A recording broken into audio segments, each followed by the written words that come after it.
Yep, what's going on, guys? This is Anthony with themovieblog.com, and I'm back here with another video. This time we're here with the movie news, our weekly news recap of movie news. Jeremy Slater is becoming a popular name, either with the folks with Disney or the folks with HBO. Slater previously wrote the Fantastic Four reboot and is also the head writer for Moon Knight. In between of all this madness, he's also working on the sequel for Mortal Kombat. That movie was a hit on HBO Max during the pandemic, and he seems excited to start working on the new entry.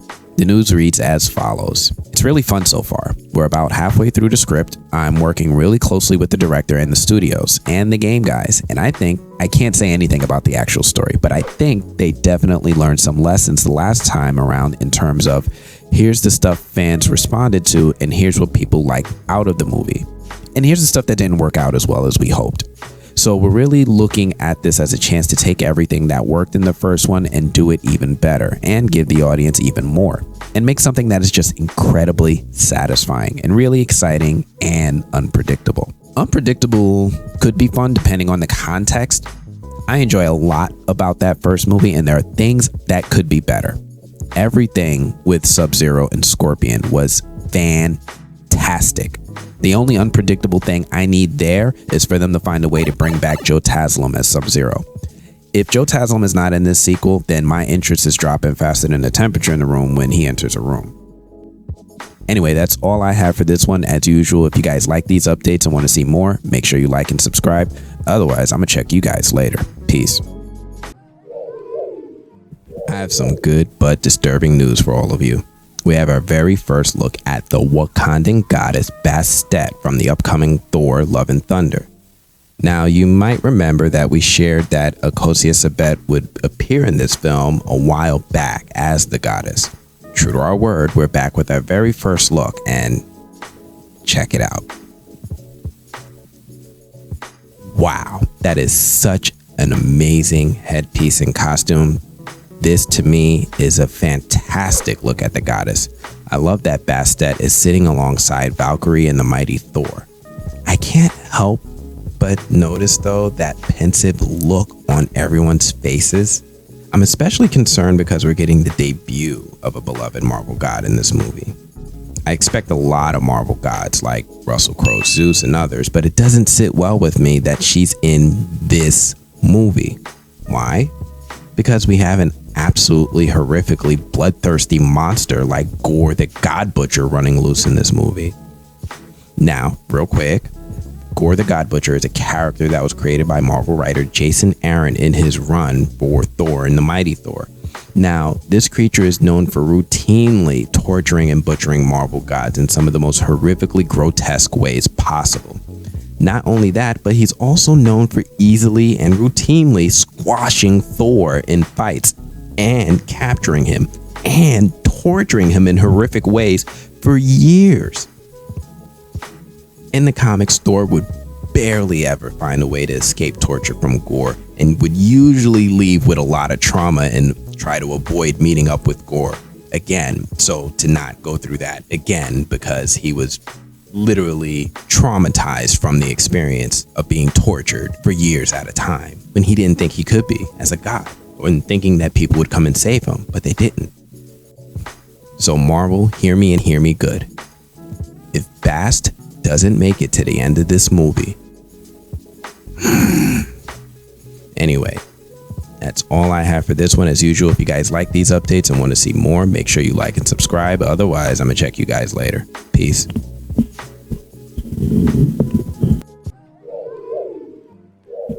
LaKeith Stanfield is set to star in a new movie. That's not the surprise. What is the surprise is that he's reteaming with the Harder They Fall director, The Bullets, for a new movie. Not only that, but the new movie won't be a Western. The news is coming straight from LaKeith's Instagram and also from Deadline. The news reads as, LaKeith Stanfield will star in The Book of Clarence with Jaymes Samuel set to direct. Samuel describes the film as a full, fun-filled extravaganza and biblical epic set in 29 AD. I like this concept for LaKeith Stanfield, and I am curious for more details. I did not expect Samuels to stray away from the Western genre, but this concept could be even better. I wonder what this will look like. Samuels did a great job bringing the Old West to life and making things pretty gritty and realistic. I don't even know what 40 AD should look like, and the idea of him bringing this time to life on screen is very inviting. Anyway, that's all I have for this one. As usual, if you guys like these updates and want to see more, make sure you like and subscribe. Otherwise, I'm going to check you guys later. Peace.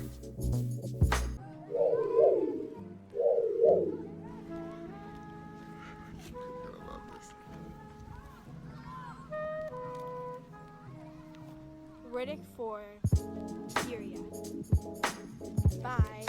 Written by David N. Tui.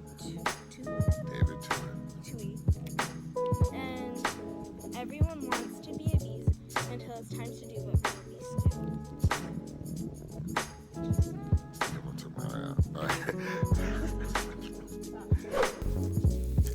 Vin Diesel is back in the news again, but this time the news is on the positive side, and it's about Riddick 4. Vin is hard at work, at least 4 weeks into filming Fast 10 with the cast and crew, and he's sharing news on his next project too. Vin is bringing back the character Riddick for the previously announced Riddick Furia. He shared the first image and first look from the storyboards over on his Instagram. Let's check it out. Now, this is interesting because they seem to be hinting that in Riddick 4, our protagonist is going to have a child. I am curious where they're going with this, but it does not yet have my full interest. Riddick first made his debut in the movie Pitch Black, which was a really cool horror movie starring Vin Diesel as Riddick. That movie went on to spawn an animated sequel, a pair of live-action sequels, and a well-received video game. I love Pitch Black for its spooky atmosphere and horror movie vibes. Somehow the franchise chose to shed those horror roots and focus more on being an action franchise. Here's hoping this one is a bit scarier than the others. Anyway, that's all I have for this one. As usual, if you guys like these updates and want to see more, make sure you like and subscribe. Otherwise, I'm going to check you guys later. Peace. So, Marvel is dropping some interesting news this week about a number of their new projects. We have the Ms. Marvel show preparing a debut, and we're seeing the premiere of the She-Hulk trailer, and it's making its debut too. Kevin Feige and company are keeping the momentum going by sharing new details on the Samuel L. Jackson show Secret Invasion. Now, this 6-episode series will adapt a popular comic book storyline, but in the midst of that, they're sharing that the story will take place during the time that half of all life was destroyed by Thanos. The news reads as follows.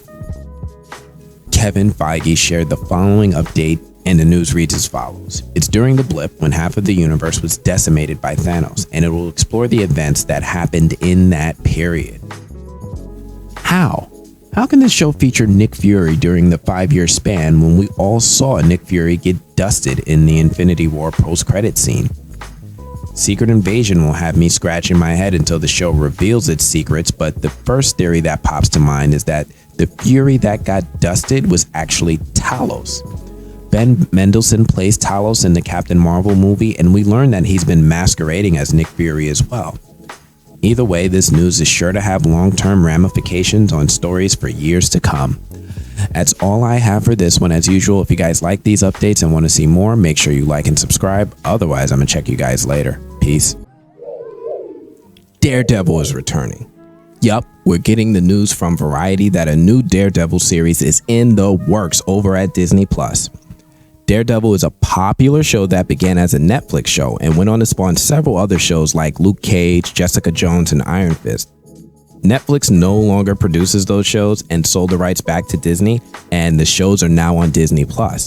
Fans are eager for more updates regarding these popular characters, and we're learning more today. The news reads as follows. A new Daredevil series is moving forward at Disney+, with Variety having exclusively learned from sources that Matt Corman and Chris Ord are attached to write and executive produce. Rumors have persisted for some time that a Disney+ series about the Man Without Fear was in the works, especially considering that two of the stars of the Netflix Daredevil series, Charlie Cox and Vincent D'Onofrio, have appeared in recent Marvel projects.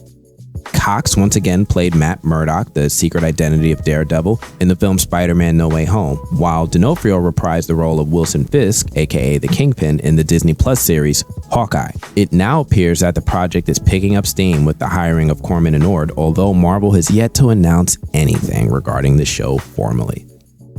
It's not surprising me that Marvel is not commenting on the show.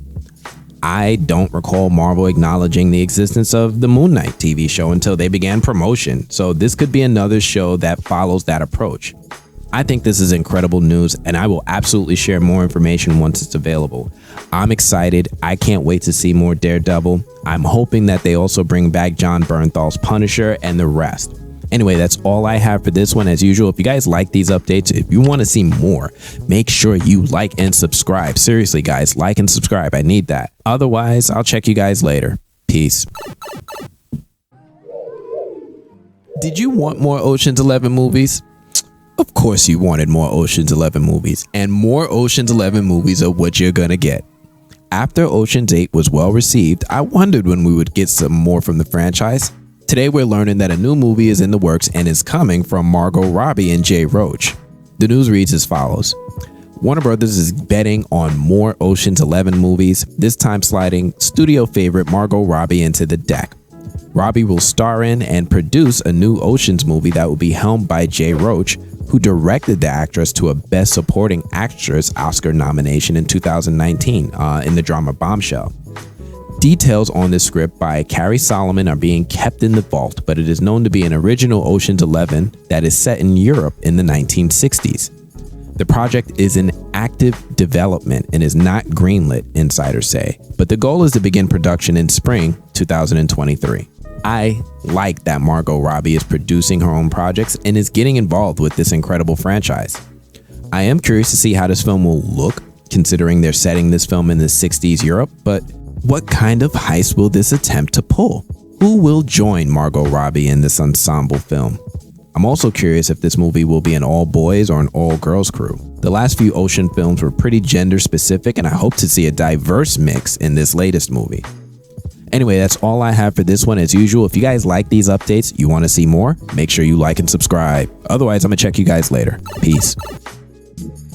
Check it out, yeah. Scared money, make less of it. Don't ever let the chance pass you by. Just keep your eye up on the prizes. Life keeps spinning, these rules I break them. Life keeps spinning, them risks I take them. Run way to a bag, nigga thought you in the way, but I flew by. That G6 was in the sky.